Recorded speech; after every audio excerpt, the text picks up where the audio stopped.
direction, and maybe in the future, one day I'll go more into it, but I just want to talk about chapter 2 of Titus.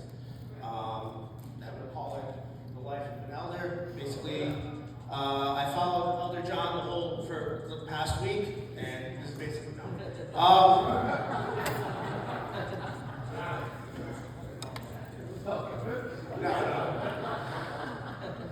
So to be as brief as possible on the backstory of the letter of Titus, Paul the Apostle, he's on the Greek island of Crete, and he sees that the Christian church is being led false doctrine, it's being taught false doctrine. Basically, they still believe in the old Jewish ways, the old Jewish laws. Paul doesn't like that, so what he does is, before he leaves, or could have been after he left, but nobody really knows when he wrote this letter, but he leaves Titus, which is basically his right-hand man, basically helped him with building the Corinth church, helped him build pretty much all the other churches, helped him raise money for churches. He leaves him on this island to help appoint elders of the church and to preach the true word of God. All right? And not only that, he could relate to the people of Crete, because he's also Greek, he's also a Gentile, so he can help, basically restore their church there. So, to put chapter 1 into a context, I'm not going to go into too much, but Paul tells Titus that he left him there in order to appoint elders in every city, and he tells them how an elder should live. So, right, okay. So this is what an elder should be and what not to be.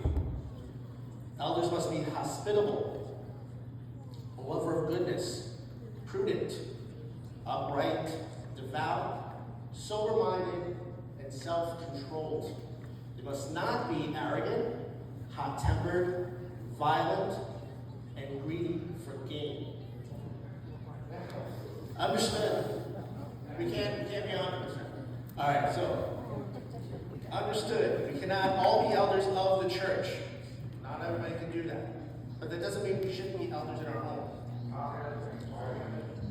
So, there is one thing that Paul mentions in this letter, in chapter 1, I should say. He says elders should be someone who is blameless, married only once, whose children are believers, not accused of debauchery, and not rebellious. So, living an elder's life is not something man can do alone. Living an elder's life is a family effort. So, to get into chapter 2 of this, Paul writes, now I'm using the New Revised Service Standard because it's a little easier to explain. So, he says in verse 1, but as for you, Titus, teach what is consistent and sound doctrine. Tell the older men to be temperate, serious, prudent. And prudent means wise and practical, someone who's good at making decisions. Sound in faith, in love, and endurance. Likewise, tell the older women to be reverent, which means to be respectable in behavior. Not to be slanderers or slaves to drink. They are to teach what is good. All right? So that they may encourage the young women to love their husbands and to love their children. All right? So we'll go to slide 2, which is 6 to 8. Likewise, urge the younger men to be self-controlled. Show yourself in all respects a model of good works. I'll get to that later, which is the model of good works. And in your teaching, show integrity, gravity, which means to have dignity, seriousness and reverence in word, and sound speech that cannot be censored, which means the true word of God that cannot be discredited. That any opponent will be put to shame, having nothing to even say. All right? Oh, I think that was it actually. So, but anyway, I didn't have that many slides. I didn't really want to talk about that. But the reason I bring this up tonight is about family. We're bringing, especially tonight, I want to talk about this because we're bringing a new generation in this church tonight. We're having our kids getting married, kids starting their own families.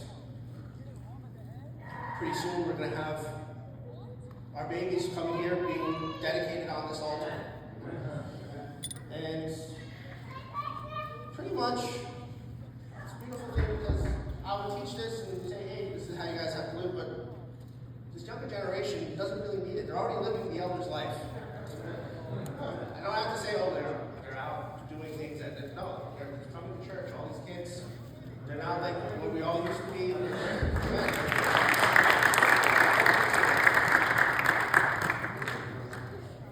In a way, we should all look up to the younger generation as elders. No offense to anybody in my generation or the ones before us, but I get more inspired when I hear these younger guys come up on this altar talking, teaching. It gets me more inspired, and it should get everybody else inspired. And also, didn't want to, maybe I'll end it with this. If you think that you cannot also live the life of an elder, if there's something that's stopping you thinking, oh, it's too late for me, I can't really live that life. Just remember this, the person that wrote this letter, Paul used to be Saul. Saul was the person that was persecuting, killing basically Christians.